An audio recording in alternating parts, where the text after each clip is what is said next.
நம் ஆண்டவர் இயேசு கிறிஸ்துவின் நாமத்தினால் மகிழ்ச்சியும் சமாதானமும் நம் அனைவரோடும் இருப்பதாக. எசேக்கியேல் 18:21-28 முடிய. தீயவரோ தாம் செய்த பாவங்கள் அனைத்தையும் விட்டு மனமாறி என் நியமங்கள் அனைத்தையும் கைக்கொண்டு நீதியையும் நேர்மையையும் கடைபிடித்தால் அவர்கள் வாழ்வது உறுதி, அவர்கள் சாகார். அவர்கள் இழைத்த தவறுகள் அனைத்தும் அவர்களுக்கு எதிராக நினைக்கப்பட மாட்டா. அவர்கள் கடைபிடித்த நேர்மையின் பொருட்டு அவர்கள் வாழ்வர். உண்மையில் பொல்லாரின் சாவையா நான் விரும்புகிறேன். அவர்கள் தம் வழிகளில் நின்று திரும்பி வாழ வேண்டும் என்பதன்றோ என் விருப்பம் என்கிறார் தலைவராகிய ஆண்டவர். நேரியவர் தம் நேரிய நடத்தி நின்று விலகி தவறிழைத்து பொல்லாரை போல் வெறுக்கத்தக்கவற்றை எல்லாம் செய்தால் அவர்கள் வாழ்வாரோ? அவர்கள் கடைபிடித்த நேர்மையானது எதுவும் நினைக்கப்பட மாட்டாது. அவர்கள் இழைத்த துரோகத்தின் பொருட்டும் செய்த பாவத்தின் பொருட்டும் அவர்கள் சாவர். ஆயினும் தலைவரின் வழி செம்மையானதாக இல்லை என்று நீங்கள் சொல்கிறீர்கள்.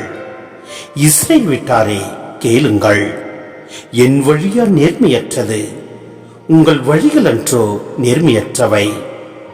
நேரியவர் தம் நேரிய நடத்தி நின்று விலகி தவறு இழைத்தால் அவர்கள் தாம் இழைத்த தவறின் பொருட்டு சாவர். பொல்லார் தாம் செய்த பொல்லாப்பு நின்று விலகி நீதியையும் நேர்மையையும் கடைபிடித்தால் தம் உயிரை அவர்கள் காத்துக்கொள்வர்.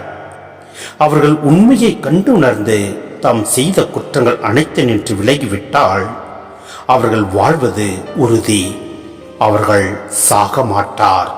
சிந்தனை: நேரியவர் தம் நேரிய நடத்தி நின்று விலகி தவறு இழைக்கின்ற போது அவர்கள் தாம் இழைத்த தவறின் பொருட்டு சாவர் என்று இங்கு கூறப்பட்டிருப்பதை நாம் பார்க்கின்றோம்.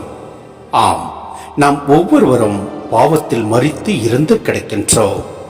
நாம் பாவத்திலிருந்து விலகி நம் ஆண்டவரின் வார்த்தைக்கு செவிமடுத்து அவர் வழியில் நாம் நடக்கின்ற போது நம் ஆண்டவர் நம்மை நிறைவாய் ஆசீர்வதிப்பார்.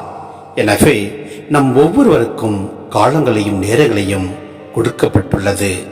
அவற்றை மனதில் வைத்து நாம் ஒவ்வொரு நாளும் இன்றைய எண்ணி நம் ஆண்டவரில் நிலைத்து வாழ்வோம்.